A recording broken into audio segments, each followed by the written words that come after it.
ठीक है। चलिए, तो आज हम लोग चोल साम्राज्य पढ़ने वाले थे ना। पहले पल्लव पढ़ चुके थे। बताओ, पल्लव के संस्थापक, पल्लव वंश के संस्थापक कौन था? विष्णु। कौन था रे? सिंह विष्णु। सिंह विष्णु के बाद कौन आता है? महेंद्र प्रथम। और महेंद्र प्रथम को कौन हरा देता है? पुलकेशिन द्वितीय क्या कर देता है? इसको हरा देता है और इसके ऊपरी एरिया जो होता है, उत्तरी वाला एरिया पर कब्जा कर लेता है। फिर इसके बाद कौन आता है? इसका बेटा जो होता है नरसिंह वर्मन प्रथम, और वो काफ़ी ज़्यादा क्या होता है? शक्तिशाली होता है। और नरसिंह वर्मन प्रथम जो होता है किसको हरा देता है? पुलकेशिन द्वितीय को हरा देता है और वातापी पर अपना अधिकार कर लेता है, और इसीलिए इसे वातापी कोंड या महामल की उपाधि दी गई थी। फिर इसके बाद कौन आता है? महेंद्र वर्मन द्वितीय। और सबसे ज्यादा उपाधि किसने लिया था इसमें? हमारा खींच के नहीं, परमेश्वर वर्मन सबसे ज्यादा क्या लेता है? उपाधि लेता है। कौन कौन सा उपाधि? तो लोकादित्य, एकामल, रणंजय, अत्यंत काम, उग्रदंड और गुणभाजन, और अगला विद्यापति लास्ट में। और ये गणेश मंदिर का निर्माण करवाता है कहाँ पर? महाबलीपुरम में। महाबलीपुरम में एकस्म मंदिर का निर्माण कौन कराता है? नरसिंह वर्मन प्रथम। एकास्म मंदिर मतलब एक चट्टान को काटकर 7 गो रथ वाला मंदिर बनाया गया, जिसमें सबसे छोटा द्रौपदी का, सबसे बड़ा युधिष्ठिर का। अरबों के आक्रमण के समय पल्लव के राजा कौन था? जब अरब वाले आक्रमण कर रहे थे, अटैक कर रहे थे 712 में मोहम्मद बिन कासिम, उस समय पल्लव वंश की बात की जाए तो उसमें राजा कौन था? कांची के कैलाशनाथ मंदिर में पल्लव राजाओं और रानियों का तस्वीर लगाया गया है, और बताया गया था कि पल्लव वंश का अंतिम शासक कौन था? कंपवर्मन। कंपवर्मन। अब देखिए, पल्लव वंश बताया जाता है कि पल्लव वंश चोल, चेर, पांडव, दक्षिण भारत के इतिहास जब हम लोग पढ़ते हैं तो बताया जाता है यहाँ पर चोर, चेर, यहाँ पर था पांडव, और यहाँ पर चोल, ऊपर एरिया में चोल थे, देख रहे हो ना। तो यहाँ पर चोल होता है, यहाँ पर पांडव होता है, यहाँ पर चेर होता है। पल्लव वंश जब आ रहे थे तो इन तीनों पर अपना अधिकार कर लिया था, लेकिन अब धीरे धीरे पल्लव वंश होता है क्या करता है? कमज़ोर होने लगता है। ठीक है, पल्लव वंश जब कमज़ोर होता है तो यहाँ से चोल वंश का उदय होता है।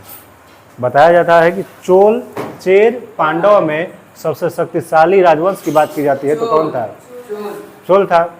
और चोल जो होता है क्या करता है? इन चेर और पांडव दोनों पर क्या करता है? धीरे धीरे अधिकार करना शुरू कर देता है। ठीक है, और यहाँ से चोल वंश का उदय होता है। तो चलिए आज हम पढ़ेंगे चोल वंश के बारे में।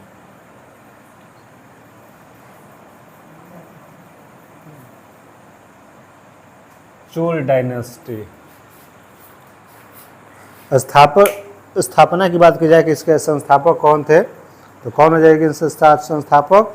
विजयालय। कौन हो जाएगा? विजयालय।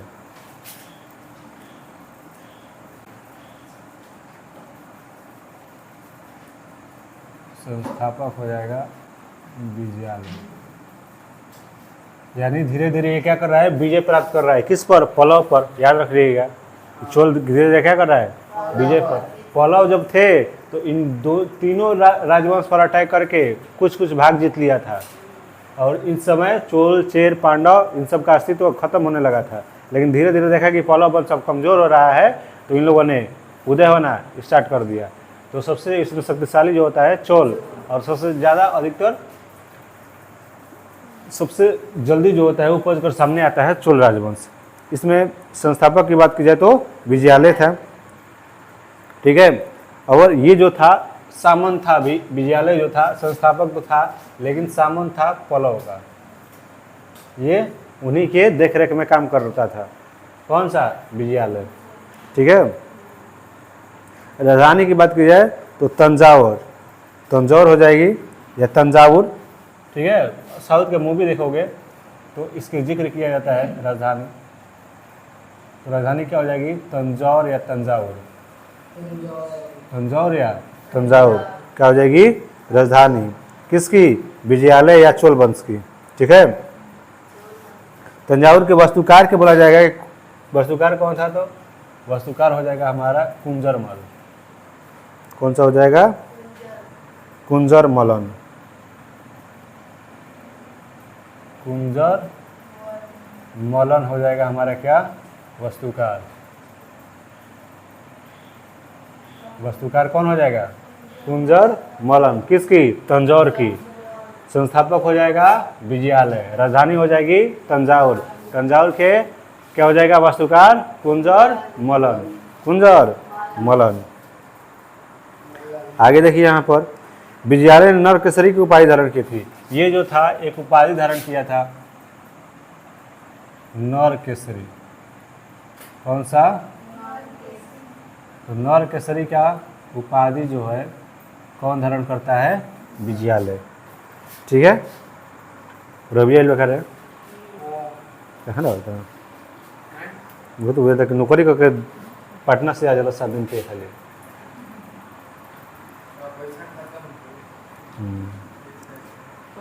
और निशंभु सुदीन देवी का मंदिर बनाया था, निशंभु सुदीनी, निशंभु सुदनी, याद रखिएगा, निशंभु सुदनी। क्या किया था, मंदिर का निर्माण करवाया था, कौन, विजयालय। ठीक है, आगे देखिए चलो का स्वतंत्र राज आदित्य राज प्रथम। देखिए तो इसका पुत्र जो होता है आदित्य प्रथम, कौन होता है,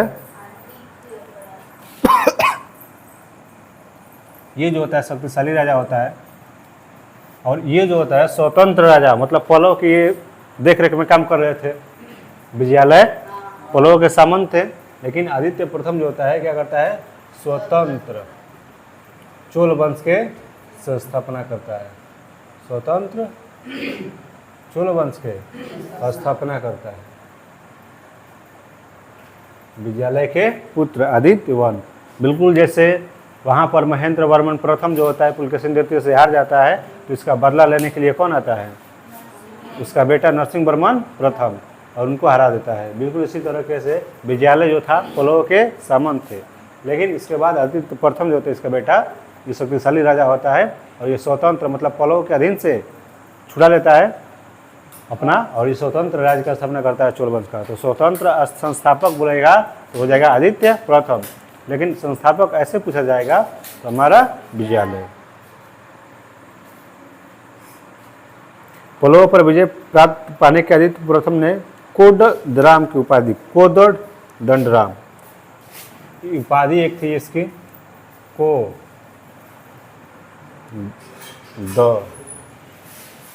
दंडराम, क्या किया था, इन्होंने उपाधि धारण किया था कोदंडराम। तकोलम के युद्ध में राष्ट्रकूट नरेश कृष्ण तृतीय ने प्रांतक को पराजित किया, और इस युद्ध प्रांतक वन का बड़ा लड़का राजदीप्य मारा गया था।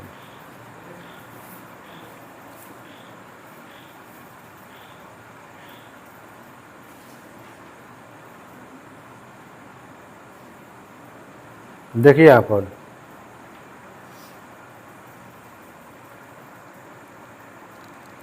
एक युद्ध याद रखिएगा, तकोलम का युद्ध। कौन सा युद्ध, किसके बीच होता है, तो कृष्ण तृतीय,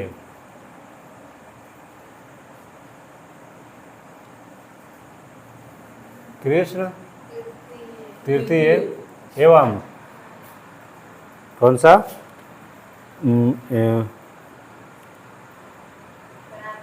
प्रांतक वन, प्रांतक वन के बीच एक होता है तकोलम का युद्ध। ठीक है, और इसमें जो होता है प्रांतक वन का बड़ा लड़का राजदीत्य, कौन सा, राजदीत्य प्रथम जो होता है ये मारा जाता है, राजदीत्य प्रथम मारा जाता है। ठीक है, तो तकोलम का युद्ध किसके किसके बीच में हुआ था? कृष्ण तृतीय और प्रांतक वन। कृष्ण तृतीय राष्ट्रकूट के ये शासक थे, राष्ट्रकूट वंश के, जिसका राजधानी था दंतीदुर्ग। राष्ट्रकूट वंश के थे कृष्ण तृतीय। और कृष्ण प्रथम जो होता है कैलाश मंदिर का निर्माण करवाता है वहाँ पर औरंगाबाद महाराष्ट्र। एलोरा की गुफा 16वां नंबर होता है कैलाश मंदिर। ठीक है, फिर इसके बाद राजराज प्रथम ने श्रीलंका पर आक्रमण किया था। राजराज प्रथम ने किस पर अटैक किया था? श्रीलंका। इसके बाद आता है राज प्रथम, और ये श्रीलंका का पहले सिलोन बुलाया गया था। और ये क्या करता है? श्रीलंका पर अटैक करता है, क्योंकि हम लोग देख रहे हैं ये अगर हमारा मैप है और इधर ये चोल वंश फैला हुआ है, तो जस्ट इसके नीचे है एक श्रीलंका। तो ये क्या करता है? श्रीलंका पर अटैक करता है। कौन? राजराज प्रथम। और वहाँ के राजा महिम V को भगाकर श्रीलंका के दक्षिणी जिला रोहण में शरण लेनी पड़ती है। अटैक करता है और वहाँ के राजा को हरा देता है। क्या हुई? हरा देता है। श्रीलंका पर अटैक करके वहाँ के राजा को क्या कर देता है? हरा देता है। महिम V होता है वो। उस समय राजा वहाँ पर कौन होता है? महिम V। और इसको भागना पड़ता है। इतना शक्तिशाली था हमारा भारत उस समय कि श्रीलंका पर यहाँ से राजराज प्रथम जो होता है कहाँ पर अटैक करवा देता है? देखना तो है आँखियों में डाल के हो पेट निकाल दे इससे। श्रीलंका पर अटैक करता है और महिम V जो था उस समय राजा जो था क्या कर रहे थे?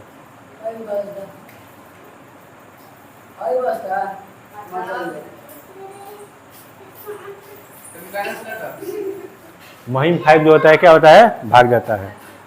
ठीक है,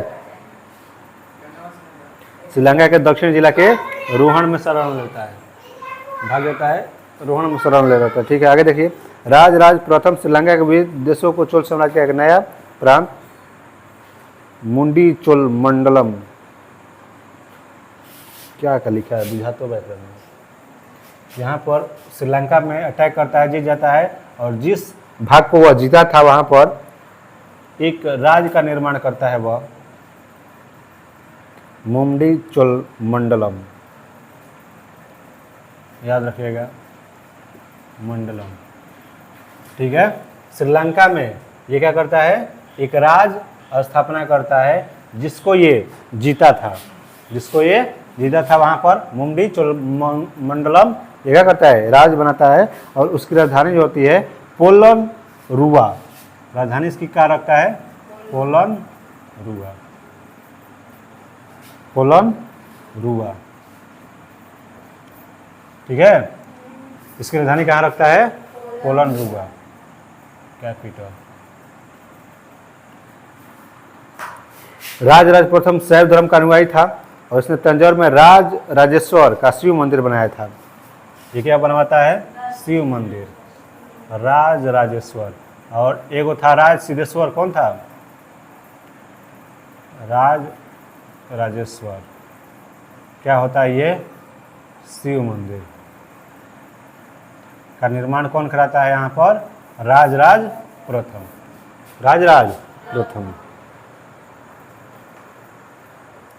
चोल साम्राज्य का अधिक विस्तार जो होता है राजेंद्र प्रथम के शासनकाल में। इसके बाद जो शासक देखेंगे आप लोग, राजेंद्र प्रथम। चोल साम्राज्य का अधिक विस्तार की बात की जाएगी तो किसके शासनकाल में हुआ था? राजेंद्र प्रथम के शासनकाल में चोल साम्राज्य जो होता है हमारा क्या होता है? सर्वाधिक विस्तार करता है। ठीक है, आगे यहाँ पर बंगाल के पास शासक महिपाल को पराजित करने के बाद राजेंद्र प्रथम गैंगो को चोल की उपाधि धारण करता है। ये जो होता है राजेंद्र प्रथम, ये बंगाल के शासक, कौन से? बंगाल के शासक जो होता है पाल वंश के महिपाल, कौन होता है? महिपाल इसको पराजित करता है। इसको क्या करता है? पराजित करता है और एक उपाधि धारण करता है। कौन सा उपाधि धारण करता है? गंगेय। गंगेय कोडचोल। गंगेय कोडचोल का उपाधि धारण करता है। किसको हरा के? बंगाल के शासक महिपाल को हरा के।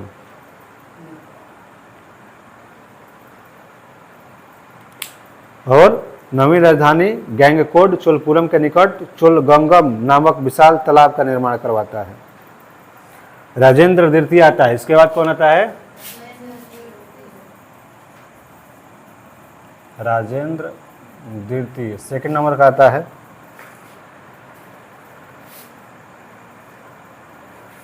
अंतिम राजा जो होता है चोल का वह होता है राजेंद्र तृतीय। कौन होता है? राजेंद्र तृतीय। और पल्लव वंश में पड़े थे कंप। और राजेंद्र द्वितीय जो होता है ये परकेसरी की एवं वीर राजेंद्र ने राज केसरी की उपाधि धारण करता है। ये दो उपाधि धारण करता है राजेंद्र सेकंड पर केसरी। पर केसरी। और एक और होता है कौन सा? राज केसरी। कौन सा? तो ये दो गो क्या करता है? उपाधि धारण करता है। राजेंद्र सेकंड पर केसरी और राज केसरी। ठीक है, तो इतने चोल वंश के शासक इतने ही हैं। चोल वंश के क्या है?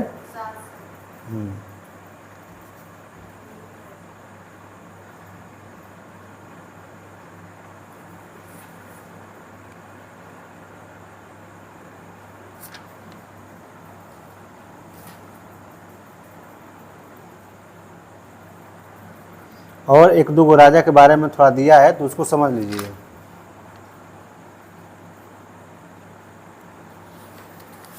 राजेंद्र वन की अगर गुरु की बात की जाएगी तो राजेंद्र वन का गुरु कौन हो जाएगा?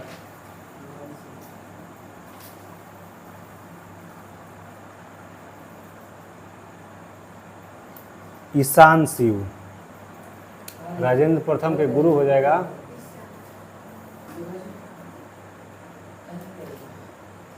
ईशान शिव। ठीक है,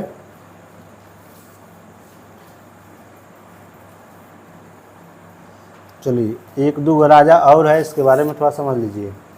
विक्रम चोल। चोलों का पश्चिम चालुक्य के बीच शांति स्थापित करने के लिए गोवा के कदम शासक जयकेश प्रथम ने मध्यस्थता की भूमिका निभाई थी। चोल एवं चालुक्य के बीच हमेशा युद्ध चल रहा था। चोल एवं चालुक्य के बीच हमेशा युद्ध चल रहा था, जिसकी मध्यस्थता किसने करवाया था? तो कदम के शासक जयकेश प्रथम। कदम शासक यहाँ पर हो रहा है कदम्ब शासक एक होता है जयकेश। कौन होता है? जयकेश फर्स्ट। ये जो होता है क्या करवाता है? मध्यस्थता करवाता है। जयकेश फर्स्ट क्या करवाता है? मध्यस्थता करवाता है। किसके? चोल एवं चालुक्य के बीच में। चोल एंड चालुक्य के बीच क्या कराता है? मध्यस्थता करवाता है। ये लड़ाई झगड़ा ना कर जाला, आराम से रह जाला। ठीक ना, दोनों एक दूसरे पर अटैक कर रहा था। तो इसके बाद विक्रम चोल अभाव एवं अकाल से ग्रस्त गरीब जनता से राजस्व वसूल कर चिदम्बरम मंदिर का विस्तार कर रहा था। एक था विक्रम चोल, ये गधा टाइप का राजा था। विक्रम चोल क्या था? गधा था ये। ठीक ना, ये क्या कर रहा था? क्योंकि उस समय अकाल पड़ा था। ठीक ना, इसके राज्य में क्या था? अकाल पड़ा था और गरीब जनता से राजस्व वसूल रहा था, टैक्स ले रहा था। और टैक्स का क्या कर रहा था? ये टैक्स का मंदिर बनवा रहा था। कौन सा मंदिर? चिदम्बरम मंदिर। कौन सा मंदिर? चिदम्बरम मंदिर का विस्तार कर रहा था। एक तरफ अकाल पड़ा हुआ है, लोग रो रहे हैं, और उनसे टैक्स तहसील करके क्या कर रहा है, चिदम्बरम मंदिर बनवा रहा है। कोलोतुंग सेकेंड ने चिदम्बरम मंदिर में स्थित गोविंद राज विष्णु की मूर्ति को समुद्र में फेंकवा दिया था। एक और याद रखिएगा, कोलोतुंग सेकेंड, कोलोतुंग सेकेंड, कोलोतुंग जो सेकेंड होता है, चिदम्बरम मंदिर का जिस निर्माण करवा रहा था ये, उसमें विष्णु जी का एक मूर्ति था। किसका मूर्ति था? उसको फेंकवा दिया था। क्या किया था ये? कोलोतुंग सेकेंड फेंकवा दिया था। ठीक है। कालांतर में वैष्णवाचार्य रामानुजाचार्य ने उक्त मूर्ति का पुनरुद्धार किया और तिरुपति के मंदिर में प्राण प्रतिष्ठा किया। कालांतर के वैष्णवाचार्य, और उस समय इसके बाद जो होते हैं वैष्णवाचार्य रामानुजाचार्य जो होते हैं, रामानुजाचार्य, ये जो होते हैं उस मूर्ति को लाते हैं। ठीक है। और तिरुपति मंदिर, तिरुपति बालाजी नाम सुने हो? तिरुपति आ रहा, तमिलनाडु में है का उधर, उनका कॉपी बनाया गया है उसका, उस मंदिर का। ठीक है। तो इनका क्या करते हैं, ये उसमें उस मूर्ति को लाते हैं और पुनः प्राण प्रतिष्ठा करते हैं उसकी। जैसे यहाँ पर प्राण प्रतिष्ठा हुआ था ना, प्राण प्रतिष्ठा जब है ना गाँव में अपना मंदिर करे रैली निकला रहा है, नया मूर्ति बैठता है तो प्राण प्रतिष्ठा करवाया जाता है। चलिए, तो ये था हमारा चोल वंश के जितने भी राजा थे उसको। ठीक है, हो रहा है ना? देख लीजिए चोल वंश, तो चोल वंश को पूछेगा संस्थापक कौन था बबुआ, तो क्या बोलिएगा आप लोग? विजयालय। ये पल्लव पर क्या कर रहे थे? धीरे धीरे विजय प्राप्त कर रहे थे, लेकिन पल्लव के सामंत थे ये। विजयालय जो थे क्या थे? पल्लव के सामंत थे। जस्ट हम इसके आगे बढ़ते हैं तो उपाधि, कौन सा उपाधि धारण किया था इन्होंने? नर केसरी की उपाधि धारण किया था। विजयालय कौन सा उपाधि? नर केसरी। राजधानी की बात की जाएगी तो तंजौर या तंजाउर बोला जाता है, तंजौर या तंजाउर विजयालय की राजधानी थी, यानी चोल वंश की। फिर इसके बाद तंजौर के वास्तुकार कौन थे? तो याद रखिएगा कुंजर मलन। कौन थे? कुंजर मलन। क्या थे ये? वास्तुकार थे। ठीक है। आगे देखिए, निशु भूसुधनी एक मंदिर है, उसका निर्माण कौन कराता है? विजयालय। फिर यहाँ पर देखिए इसके बाद कौन आता है? इसके पुत्र आदित्य प्रथम। बताया जाता है ये कमजोर शासक था, पल्लव का दिन काम कर रहा था, लेकिन आदित्य प्रथम जो होता है शक्तिशाली होता है और पल्लव से बिल्कुल छुटकारा पा लेता है ये, और स्वतंत्र राज की स्थापना करता है। तो बोला जाएगा कि स्वतंत्र चोल राजवंश के संस्थापक कौन था? तो आदित्य प्रथम बताइएगा। और ये जो विजयालय थे ये पल्लव के सामंत थे, पल्लव का दिन काम कर रहे थे। तो आदित्य प्रथम जो होता है स्वतंत्र चोल वंश का स्थापना करता है और ये उपाधि धारण करता है कोदंडराम, कोदंडराम। ठीक ना, ये उपाधि धारण करता है। फिर इसके बाद कौन? राजराज प्रथम। और राजराज प्रथम भी क्या होता है? बहुत ज़्यादा शक्तिशाली होता है, श्रीलंका पे अटैक कर देता है। किस पर अटैक? श्रीलंका पे। और वहाँ के जो राजा होता है महिम फाइव, कौन राजा होता है? महिम फाइव। वह भाग जाता है। तब जिस राज्य को ये जीते थे वहाँ पर ये क्या करते हैं? मंडी चोल मंडलम एक राज्य बना लेते हैं। ठीक ना, श्रीलंका में क्या कर रहे हैं? भारत का राजा एक जो होता है राज बना देता है मंडी चोल मंडलम, और इसकी कैपिटल बोल देते हैं कि कौन है? पोलनरुवा। इसकी कैपिटल क्या हो जाएगी? पोलनरुवा। और ये सिर्फ यहीं तक सीमित नहीं था हमारा चोल राजवंश, श्रीलंका तक ही सीमित नहीं था। उधर इंडोनेशिया, थाईलैंड पढ़िएगा, कंबोडिया पढ़िएगा, वियतनाम पढ़िएगा, उस तरह भी अटैक करके जीते थे ये। ठीक ना, इधर मालदीव नीचे है, मालदीव श्रीलंका सबसे छोटा देश बात की जाए तो मालदीव की कैपिटल माले होती है, तो मालदीव पर वही अटैक करके जीत लिए थे ये लोग, चोल बोला है। ठीक ना, तो चोलों का उस समय पताका फहर रहा था। और सबसे ज़्यादा अगर समुद्री सैनिक की बात की जाएगी नेवी की, तो सबसे ज़्यादा नेवी यहाँ पर एक्टिव थी, तभी ना इतने कंट्री पर अटैक करके जीता था ये लोग। तो चोलों का सबसे बड़ा नौसैनिक था यहाँ पर। ठीक है, आगे देखते हैं। राजराज प्रथम जो होता है एक मंदिर का निर्माण करवाता है, कौन सा? राज राजेश्वर मंदिर। और ये कौन सा मंदिर होता है? शिव मंदिर। और राज राजेश्वर प्रथम किस धर्म को मानता था? तो शैव धर्म। शिव मंदिर के बना शैव धर्म के। किस धर्म को मानता था ये? शैव धर्म। फिर इसके बाद आता है राजेंद्र प्रथम, ये काफ़ी ज़्यादा शक्तिशाली होता है। अब देखता है कि नीचे चारों तरफ मालदीव तक फैलिए बिल बा, उन्हें कम्बोडिया वियतनाम लाओस फैलिए बिल बा इंडोनेशिया तक। तो अब यहाँ पर ये जो होता है ऊपर की तरफ जाना स्टार्ट करता है भारत के। क्या करता है? भारत के ऊपर की तरफ। ऊपर में कहाँ पहुँचता है? ये बंगाल की खाड़ी की तरफ जाता है, ये बंगाल की खाड़ी की तरफ। और बंगाल का जो शासक होता है महिपाल, कौन होता है? महिपाल। पाल वंश के संस्थापक, पाल वंश के शासक होता है महिपाल।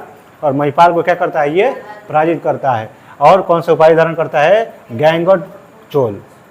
ठीक है, गैंगो चोल ये उपाधि धारण करता है। राजेंद्र प्रथम के गुरु की बात की जाए तो ईशान विष्णु हो जाएगा। और सबसे ज़्यादा चोल विस्तार किसके शासनकाल में किया था? राजेंद्र प्रथम। राजेंद्र प्रथम के शासनकाल में क्या किया था? चोल सर्वाधिक विस्तार किया था। फिर आता है राजेंद्र सेकंड। राजेंद्र सेकंड उपाधि धारण करता है परकेसरी और राजकेसरी। परकेसरी और राजकेसरी दो उपाधि धारण करता है। फिर आता है हमारा राजेंद्र थर्ड। तो सबसे अंतिम शासक कौन हो जाता है चोल वंश के? राजेंद्र थर्ड। और कुछ यहाँ पर दिया गया है कि यहाँ पर तकोलम एक युद्ध होता है। कौन होता है? तकोलम एक युद्ध होता है जिसमें प्रांतों के एक होता है और एक कृष्ण तृतीय होता है। कृष्ण तृतीय जो होता है राष्ट्रकूट वंश से संबंधित है। राष्ट्रकूट वंश के अगर पूछा जाएगा संस्थापक दंती दुर्ग। ठीक है, तो राष्ट्रकूट वंश के एक और होता है कृष्ण प्रथम, जो बनाया है कैलाश मंदिर। एलोरा का 16वां नंबर का गुफा है कैलाश मंदिर, कृष्ण प्रथम ने बनाया था। तो यहाँ पर कृष्ण थर्ड और प्रांतक के बीच क्या होता है? युद्ध होता है, जिसमें राज द्वितीय वन जो होता है प्रांतक का बड़ा लड़का वो मारा जाता है। क्या होता है? ये खत्म हो जाता है। उसके बाद बताया जाता है कदम शासक जयकेश फर्स्ट जो होता है, कदम शासक जयकेश फर्स्ट जो होता है ये मध्यस्थता कराता है। क्या कराता है? मध्यस्थता। किसके किसके बीच मध्यस्थता करवाता है? तो चूल राजवंश के और जो चालुक्य राजवंश के राजा थे उनके बीच मध्यस्थता करवाता है कि आप लोग अच्छी तरीके से रहिए, लड़ाई झगड़ा मत कीजिए। तो इसके बाद विक्रम चोल गधा होता है, ये बताया गया था। विक्रम चोल क्या होता है? ये गधा टाइप का राजा होता है। ये उस समय जिस समय उस राज्य में अकाल पड़ा था उस समय ये पैसा तहसील रहा था। किस लिए पैसा तहसील रहा था? तो चिदम्बरम मंदिर में स्थापना के लिए, उसका विस्तार के लिए, चिदम्बरम मंदिर का विस्तार के लिए। और यहाँ पर कोलोतुंग सेकंड जो होता है ये विष्णु जी का जो मंदिर होता है, विष्णु जी का मूर्ति जो होता है चिदम्बरम मंदिर में, उसको क्या करता है? ये फेंकवा देता है। लेकिन उसी मूर्ति को रामानुजाचार्य लाते हैं और तिरुपति मंदिर में उसकी प्राण प्रतिष्ठा करवाते हैं। तो ये था हमारा चोल वंश के सभी राजा। ऐसा में अब इसमें जो जो यूज किया गया है, सैनिक कैसे थे उस समय, वहाँ की जो राजधानी थी या राज्य थी उस टाइप कैसा था, मंत्रियों को क्या कहा जाता था, अब ये सिर्फ देखना है। ठीक है, चलिए मिटाओ। ये राजा हो गया। अब आगे देखिए, इसमें चोल प्रशासन में भाग लेने वाले जो उच्च पदाधिकारी होते थे उन्हें पेरुंदरम कहा जाता था। पेरुंदरम।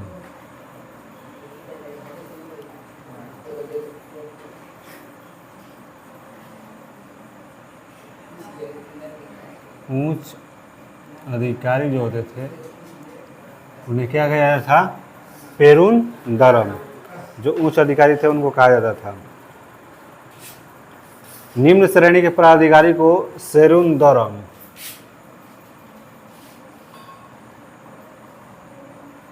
सेरुंदरम।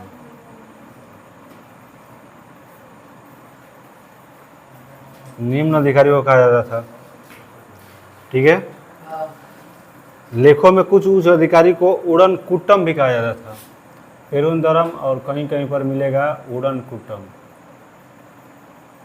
उड़न कुट्टम। तो पेरुंदरम या उड़न कुट्टम उच्च अधिकारी को कहा जाता था। सेरुंदरम निम्न अधिकारी को कहा जाता था, निम्न कुट के उसके हाई थोड़ा लोएस्ट अधिकारी को। ठीक है, उड़न कुट्टम जिसका अर्थ होता है, देखिए इसे उड़न कुट्टम भी कहा जाता था कहीं कहीं पर। और उड़न कुट्टम का अर्थ होता है राजा के पास रहने वाला। किसके पास रहने वाला? राजा के पास जो रहता था उसको उड़न कुट्टम बोला जाता था। या पेरुंदरम कहा जाता था, उच्च अधिकारी।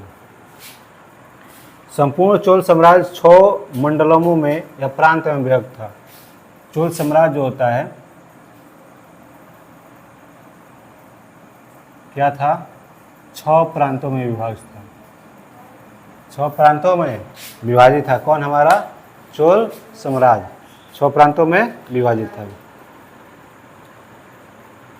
मंडलम कोट्टम नाडु में एवं नाडु कई कुर्मों में विभाजित था।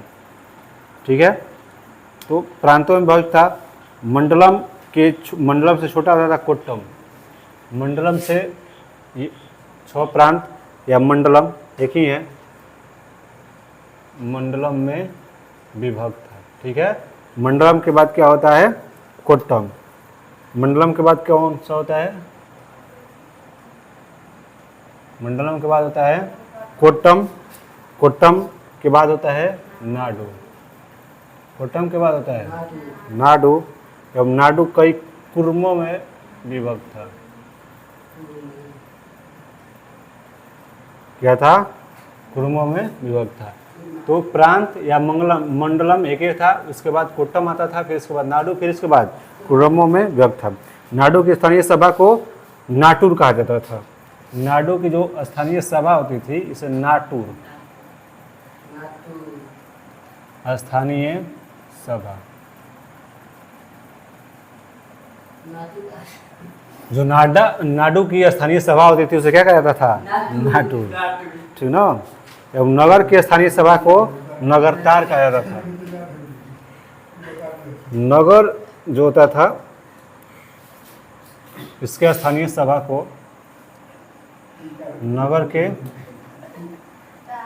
स्थानीय सभा, नगर का जो स्थानीय सभा होता था उसे नगरतर कहा जाता था। नगरतर। बेलाल जाति के धनी किसानों को केंद्रीय सरकार की देखरेख में नाडु के कामकाज को अच्छा खासा नियंत्रण हासिल था। उनमें से कई धनी भूस्वामी को चोल राजाओं के सम्मान के रूप में वेलन 3 राजाओं को अपनी सेवा प्रदान करने वाला वेलन या किसान, राय और प्रधान जैसी उपाधियां दी। इन्हें कई महत्वपूर्ण राजकीय पद सौंपे गए थे। वेलाल जाति के धनी किसान थे एक सभी वेलाल, ये जो थे क्या थे? धनी किसान। क्या थे ये? धनी किसान थे। और केंद्रीय सरकार की देखरेख में इनका काफ़ी ज़्यादा हाथ था। ये धनी थे, मतलब राजा के पास थे ये। ठीक है, उनमें से कई धनी भूस्वामियों को चोल राजाओं के सम्मान के रूप में मुवे देवेलन की उपाधि दिया गया था। ठीक है, स्थानीय स्वशासन चोल प्रशासन की मुख्य विशेषता थी। स्थानीय स्वशासन, यहाँ की चोल की मुख्य विशेषता की बात की जाए, मुख्य विशेषता क्या थी? तो मुख्य विशेषता इसकी थी स्थानीय स्वशासन।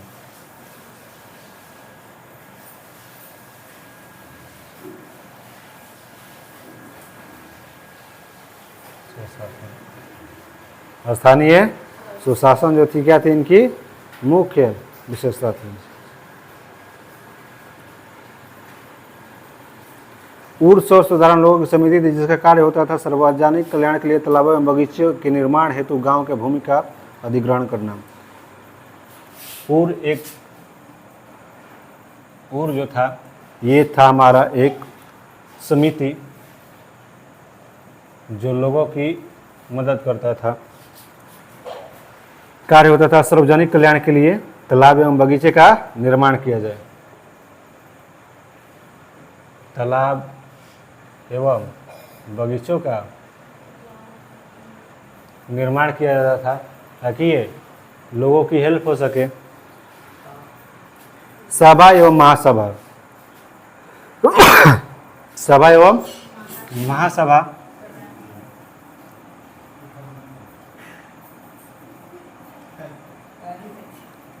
सभा एवं महासभा जो होती है ये क्या होती है? यह मूलतः अग्रहारों और ब्राह्मण बस्तियों की सभा थी जिसके सदस्य को पेरू कमल कहा जाता था। ये जो होती है ब्राह्मण बस्तियाँ होती है और इसके जो सदस्य थे इसको बोलते थे पेरुमक्कल। पेरुमक्कल, पेरुमक्कल, इसके क्या सदस्य को कहा जाता था? पेरुमक्कल। ठीक है। यह सभा वरीय नाम की समितियों के द्वारा अपने कार्य को संचालित करती थी। सभा की बैठक गांव के मंदिर के निकट, वृक्ष के नीचे या तालाब के किनारे होती थी और व्यापारियों की सभा को नगरम कहा जाता था। जो व्यापारी की सभा होती थी उसे नगरम कहा जाता था। और ये सब सभा जो होती थी या तो किसी पेड़ के नीचे होती थी या तालाब के किनारे होती थी। ठीक ना, कि मीटिंग क्या किया जाएगा आगे की तरफ। चोल काल में भूमि कर उपज जो थी कितना थी? 1/3 भाग हुआ करती थी। टैक्स जो था उपज का टैक्स कितना होता है? 1/3।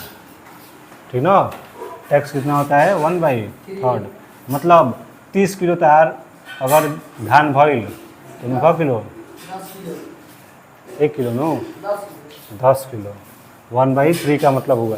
ठीक ना, 3 भाग में 2 भाग तैयार, 1 भाग हमार, तो 10 केजी किसके पास जाता था? चोल राजवंश के राजाओं के पास जाता था। गांव में कार्य समिति की सदस्यता के लिए वेतनभोगी कर्मचारी रखे जाते थे, उन्हें मध्यस्थता कहे जाते थे।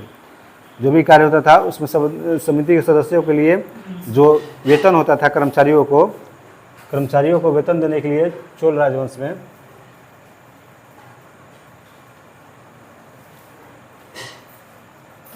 वेतन देने के लिए जो रखे जाते थे उन्हें मध्यस्थ कहा जाता था। क्या कहा जाता था? मध्यस्थ। ब्राह्मणों को दी गई करमुक्त भूमि को चतुर्वेद मंगलम एवं दान में दी गई भूमि को ब्रह्मदेव।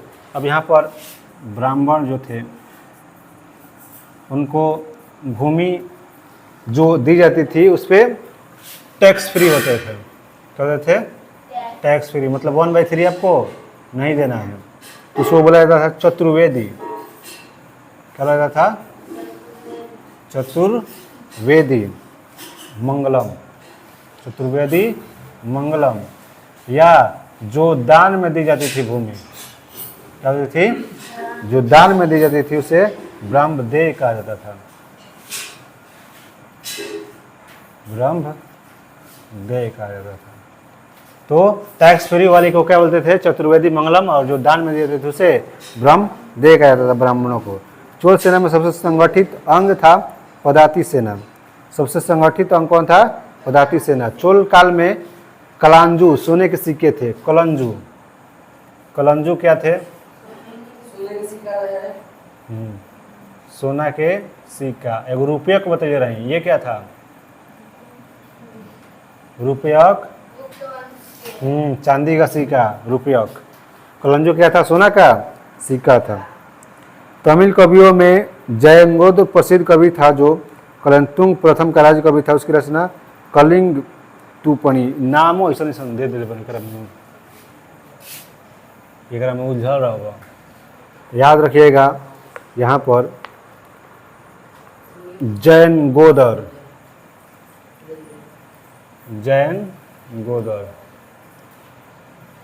ये क्या था? कवि था। ठीक ना। और ये लिखता है कलिंग तूपणी। बुक कौन सा लिखता है? कलिंग तूपणी। कलिंग तूपणी। ठीक है। और ये जो था कलिंग तुंग राजा का राजकवि था। किसका था? कलो तुंग फर्स्ट का ये राजा था, उसका राज कवि था ये। ठीक है। आगे कम्बन और टेकेवा तमिल साहित्य का पम पोन एवं रन कन्नड़ साहित्य का त्रिरत्न कहा जाता है। तमिल साहित्य कम्बन, आटेकुट्टन और पुगलेंदी को तमिल साहित्य का और पम पोन एवं रन कन्नड़ साहित्य का त्रिरत्न कहा जाता है। अब यहाँ पर त्रिरत्न याद रखिएगा। कन्नड़ का त्रिरत्न बोला जाएगा तमिल साहित्य का त्रिरत्न बोला जाएगा तो कम्बन, वही कम्बन जो कौन से लिखे थे बुक, अरे कम्बन कौन सा बुक लिखे थे, रामोतारम, इको तो पाना पलाटे के नीचे कम्बन हो जाएंगे। फिर औटेटकुट्टन,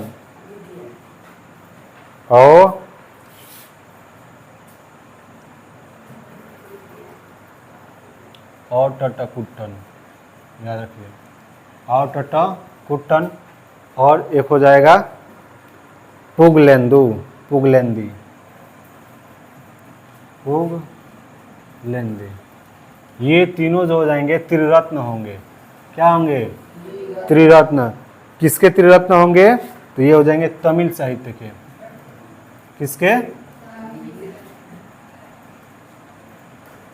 तमिल साहित्य के त्रिरत्न। हो रहा है ना रे? तमिल साहित्य के क्या हो जाएंगे? त्रिरत्न हो जाएंगे। और बोला जाएगा कन्नड़ साहित्य के त्रिरत्न कौन हो जाएगा?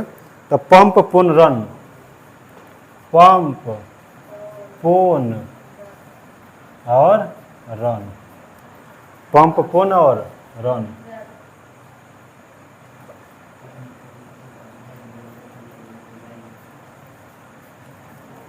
ये हो जाएंगे कन्नड़ के।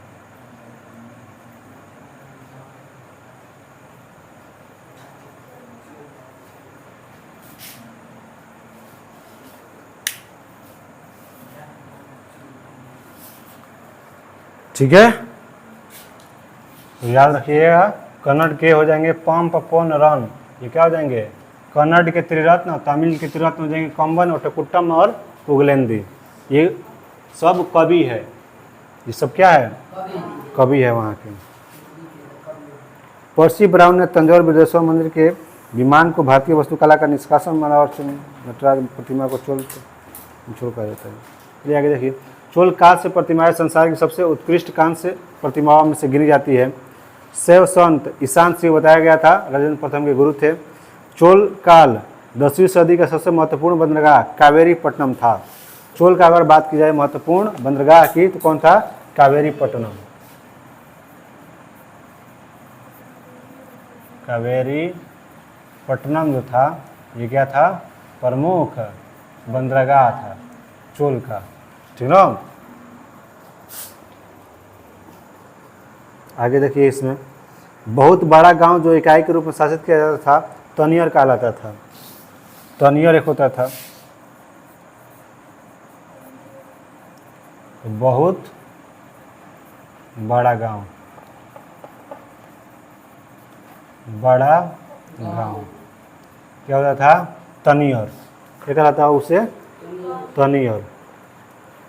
उत्तरोत्तर शिलालेख जो सभा संस्था एवं विस्तृत वर्णन उपस्थित करता है परांतक प्रथम के शासनकाल से संबंधित है। चोलों की राजधानी कौन कौन थी? तो उरैयर, तंजौर, गंगकोट, चोलपुरम एवं कांची। चोल काल में सड़कों की देखभाल कौन करता था? बागान समिति। सड़कों की देखभाल कौन करता था? सड़क देखभाल बागान समिति करता था। कौन समिति? बागान समिति करता था। चोल काल में आम वस्तुओं का आदान प्रदान का आधार धान था। तो ना धान देके किसी वस्तु को लेन देन करते थे। चोल काल के विशाल व्यापारी समूह निम्न थे: वंजी, लियार, नानदेशी एवं मानीग्राम। ठीक है, चोल काल के विशाल व्यापारी समूह कौन कौन से थे? व्यापारी कौन कौन था? वलंजियार, वलंजियार था। कौन था? नानदेशी, नानदेशी। और एक था मणिग्रामम, मणिग्रामम। ठीक ना? विष्णु के उपासक क्या कहलाते थे? तो विष्णु के जो मानने वाले थे उपासक कहलाते थे अलवार। क्या कहलाते थे? अलवार। जो शिव को मानते थे उनको बोलते थे नयनार। शिव को जो मानते थे उसको बोलते थे नयनार।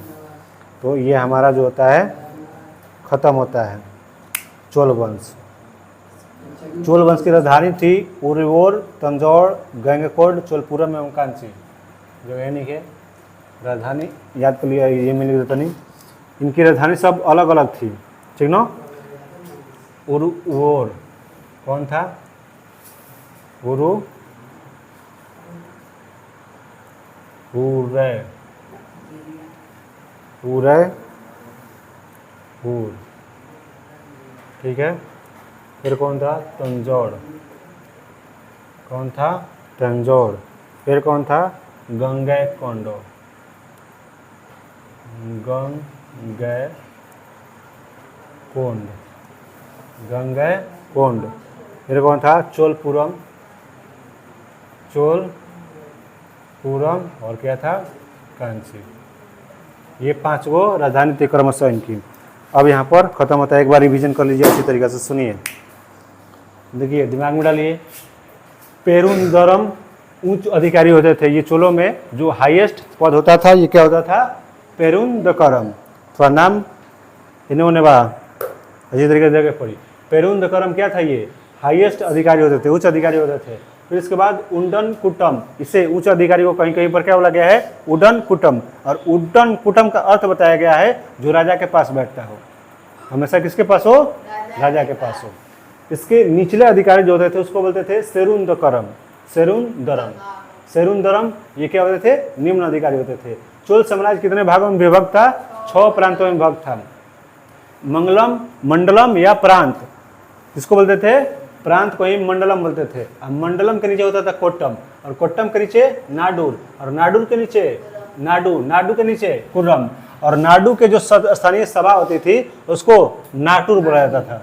नाडु के स्थानीय सभा को नाटुर, और नगर के स्थानीय सभा को नगारतर कहा जाता था।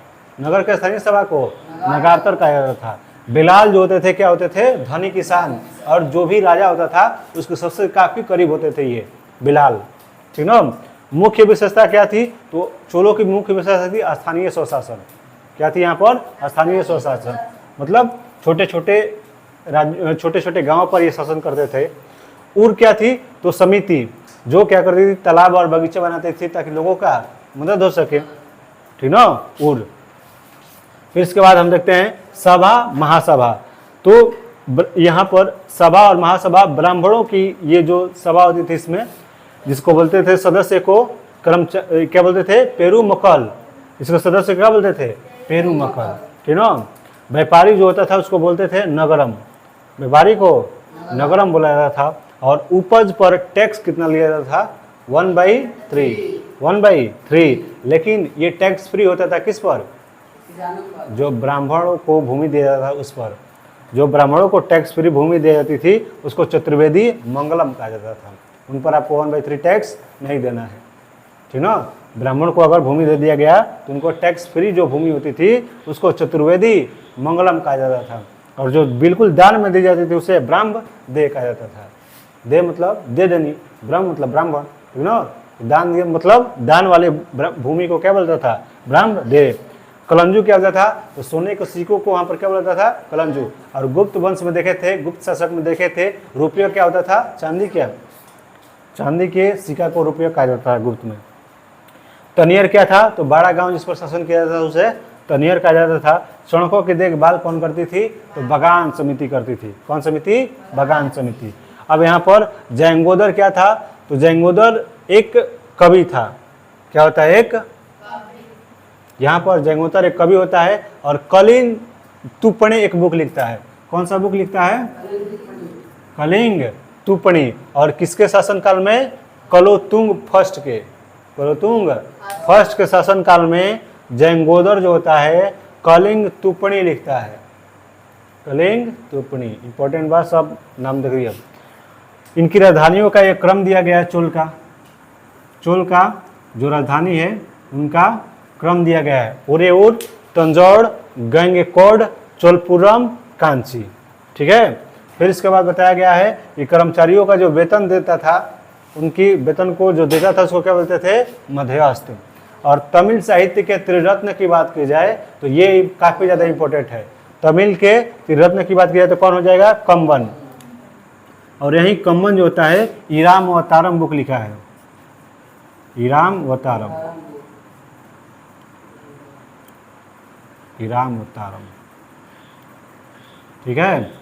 ओट्टे, कुट्टन और पुगलेंदी, ये क्या थे? त्रिरत्न। क्या है ये? त्रिरत्न। त्रिरत्न है तमिल साहित्य के। तमिल साहित्य के त्रिरत्न की बात की जाए तो कौन कौन? कंबन, उट्टे कुट्टन और पुगलेंदी। फिर इसके बाद बात किया जाएगा कन्नड़ के त्रिरत्न की, तो कन्नड़ के त्रिरत्न कौन हो जाएंगे? पंप, पुन, रन।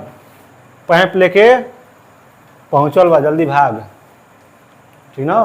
तो कन्नड़ याद रखिएगा, कन्नड़, पंप, पोन, रन, ठीक है।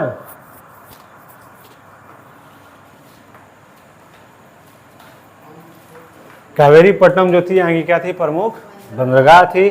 उसके बाद व्यापारी की बात की जाए तो वलिंजियार, नानदेसी और मनिन ग्रामम, यहाँ पर 3 व्यापारी समूह थी। उसके बाद विष्णु के जो उपासक होते थे उनको बुलाया जाता था अलवार, और शिव के जो उपासक होते थे उनको नैनार कहा जाता था। तो ये था हमारा चोल राजवंश। यहाँ पर ये देख लिए, फिर इसके पहले वाले जो था उसमें हम लोग राजा को देख लिए। तो चोल राजवंश जो था कंप्लीट हो गया, लेकिन इसको बार बार बोलना पड़ेगा। बिलाल क्या था? तो धनी किसान। बिलाल क्या था वहाँ पर? धनी किसान। उर क्या था? तो समिति जो क्या बनाती थी? तालाब एवं बगीचा लोगों की मदद के लिए। सभा, महासभा जो ब्राह्मण होते थे उनको सदस्य को पेरू मक्कल बुलाया जाता था। व्यापारी होते थे उसको नगरम बुलाया जाता था। कर्मचारी वेतन को मध्यस्था बुलाया जाता था। टैक्स फ्री जो ब्राह्मणों की भूमि होती थी उसे चतुर्वेदी मंगलम बुलाया जाता था। और दान की तो ब्रह्मदेव बुलाया जाता था। तनियर क्या था? तो बड़ा गांव पर शासन करता था तो तनियर बुलाया जाता था। कलंजो क्या था? तो सोने का सिक्का। सड़क की देखभाल कौन करता था? बगान समिति करता था। चोल साम्राज्य में कितने भागों में विभक्त था? कितने प्रांतों में विभक्त था? तो 6 प्रांतों में विभक्त था। प्रांत के बाद मंगलम के पाठ क्या होता था? प्रांत या मंगलम के पाठ, मंडलम के पाठ बाद होता था कोट्टम, कोट्टम के बाद होता था नाटुर, नाडु, नाडु के बाद होता था कुर्रम। नाडु के जो स्थानीय सभा होती थी उसे नाटुर बुलाया जाता था। जो नगर के स्थानीय सभा होती थी उसे नगरतार बुलाया जाता था, ठीक है। जो उच्च अधिकारी होते थे उसे पुरंदर कहा जाता था। जो इसके नीचे होते थे उसे सेरुंदरम कहा जाता था। या उड्डन कुट्टम भी कहा जाता था जो उच्च अधिकारी होते थे। उड्डम कुट्टम का अर्थ होता है राजा के पास जो हमेशा बैठा रहता है। आ रहा समझ में? ये हो गया। चलिए एक और राजवंश है, उसको थोड़ा सा देख लेते हैं। लाइट ज़्यादा का होता है।